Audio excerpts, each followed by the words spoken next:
केसर व किसरा। पहला हिस्सा, प्यासी रेत।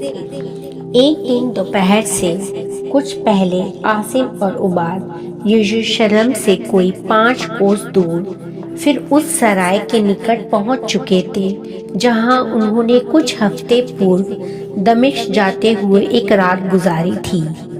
अपनी उम्र के हिसाब से आसिम उन स्वस्थ और मजबूत लोगों में से था जो बच्चों में जवान और जवानों में कम उम्र दिखाई देते हैं। फिर भी उसका सुंदर चेहरा उन तूफानों से भली प्रकार परिचित था जो एक नवजवान कुछ समय से पहले ही गंभीर व समझदार बना देते हैं। अपने लिबास से वो उच्च कोटि का अरब मालूम होता था और उसकी काली व चमकीली आंखें चंचलता, बुद्धिमानी और घमंड के अलावा उसके हौसले व आत्मविश्वास को प्रकट कर रही थी। जो उम्र का हिस्सा ऊंचे नीचे रास्तों और खतरों से भरे रास्तों पर गुजारने पर हासिल होता है, वो तरकश कमान और तलवार से सजा एक सुंदर घोड़े पर कुछ इस अंदाज से बैठा था कि यदि उसके दाएं बाएं सशस्त्र दुश्मन की पंक्तियां होती तब भी उसका आत्मविश्वास में फर्क न आता। यदि वो एक अरब की बजाय रूमी सिपाही के लिबास में होता और उसके पीछे एक गुलाम के बजाय सवारों का दस्ता होता तो उसकी बेबाक निगाहें उस सेना की फतह की जमानत समझी जाती।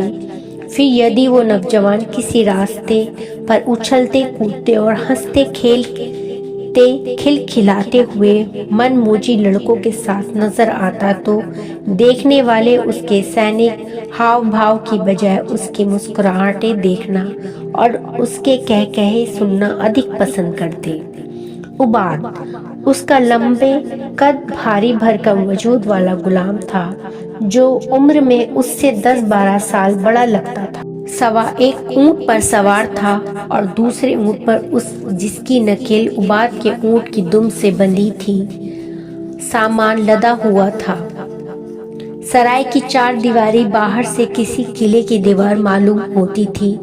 उबाद और आसिम दरवाजे के सामने उतर पड़े और अपने घोड़ों व ऊंटों समेत अंदर दाखिल हुए। सराय की 2 मंजिले इमारत कुछ खास बड़ी न थी, लेकिन सहन बहुत बड़ा था। बरामदे के आगे लकड़ी के लट्ठों पर खजूर के तनों व पत्तों की छत के नीचे आने वालों के लिए एक और चटाइयां बिछाई थीं और दूसरी ओर कुछ पुरानी मेजें थीं। कुछ तख्ते रखे हुए थे। बाकी सहन में जगह जगह इंजीर जैतून के पेड़ थे।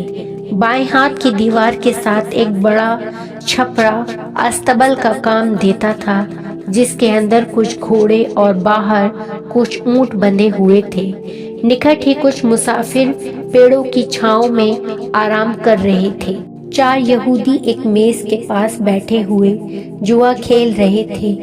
उनसे थोड़ी दूर लंबा तगड़ा शामी जो अपने कीमती लिबास से किसी कबीले का रईस मालूम होता था, शराब पी रहा था।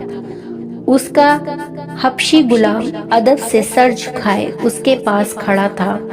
शामी के पास तलवार व खंजर दोनों ही थे और शराब के नशे के कारण उसके चेहरे का रूप दरिंदगी से बदल रहा था।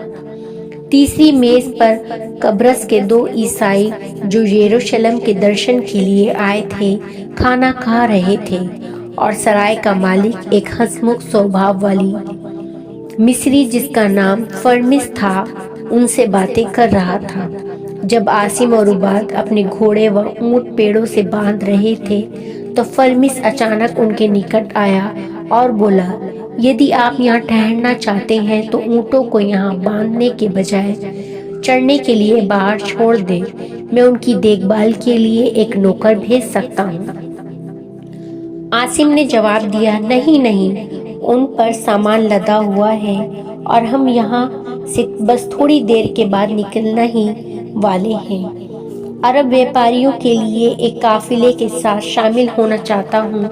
ये लोग गितफान और कबल कबीलों से संबंध रखते हैं। कई मंजिला तक उनका और मेरा रास्ता एक होगा। वो मुझसे 4 दिन पहले ही चल दिए थे। शायद आपको उनके बारे में कुछ खबर हो। फर्मिस ने जवाब दिया, वो यहाँ से कल ही गुजरे हैं और यरूशलेम में 1-2 हफ्ते जरूर ठहरेंगे। आसिम ने कहा, नहीं, वो 1 दिन से ज्यादा नहीं ठहरेंगे।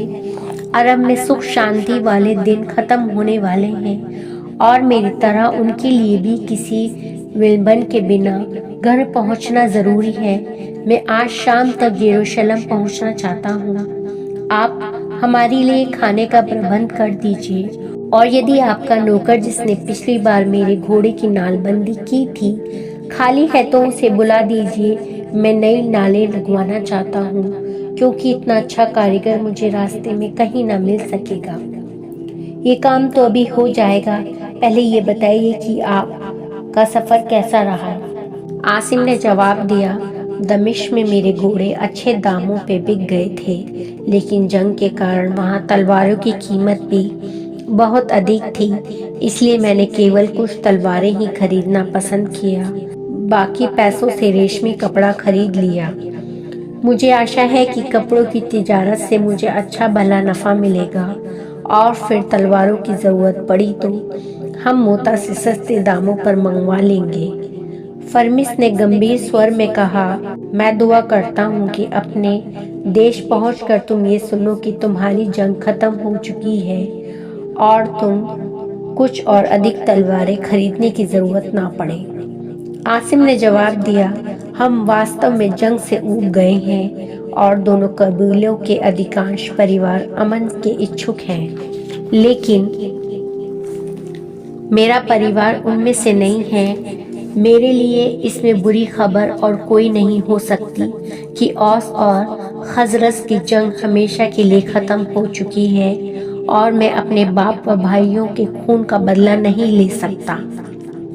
मेरे चचा ने मुझे केवल इसलिए तलवारें खरीदने भेजा था कि हमारे कबीले के धनवान लोग जिनके पास तलवारें हैं लड़ाई से मुंह फेर चुके हैं और गरीब जिनकी गैरत व स्वाभिमान अभी तक जिंदा हैं, यहूदी व्यापारियों को तलवारों की मुंह मांगी कीमत अदा नहीं कर सकते।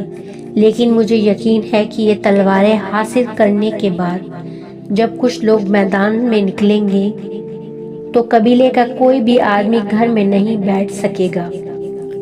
फर्मिस ने बात को दूसरी ओर मोड़ने के लिए कहा, तुम अपना बेहतरीन घोड़ा वापस ले आए हो। यदि अब भी अपना इरादा बदल सको तो मैं इसे खरीदने के लिए तैयार हूँ। आसिम ने जवाब दिया, यदि इसे बेचने की नियत होती तो पहले ही आपको दे देता। आपकी तरह दमिश्क में भी कई खरीदार इसकी मुंह मांगी कीमत अदा करने को तैयार हैं, लेकिन यह मेरा बेहतरीन दोस्त है। फर्मिस ने कहा, बहुत अच्छा, यदि ये घोड़ा तुमको इतना ही प्रिय है तो मैं तुम्हारे साथ जबरदस्ती नहीं करता। मैं तुम्हारे खाने के लिए इंतजाम करता हूँ। आसिम फर्मिस के साथ चल दिया, लेकिन कुछ ही कदम चलने के बाद उसने मुड़कर अपने साथी की ओर देखा और कहा, आओ उबाद। उबाद अपने नवजवान आका के साथ बड़ा बेतकल्लुफ था, लेकिन दूसरों की मौजूदगी में उसे एक गुलाम की सीमा को पार करना पसंद नहीं था। उसने कहा, नहीं जनाब, आप मेरा खाना यहीं भिजवा दीजिए। फर्मिस ने पूछा, आपका ये गुलाम कहाँ से हासिल किया है? फर्मिस ने पूछा, आपने ये गुलाम कहाँ से हासिल किया?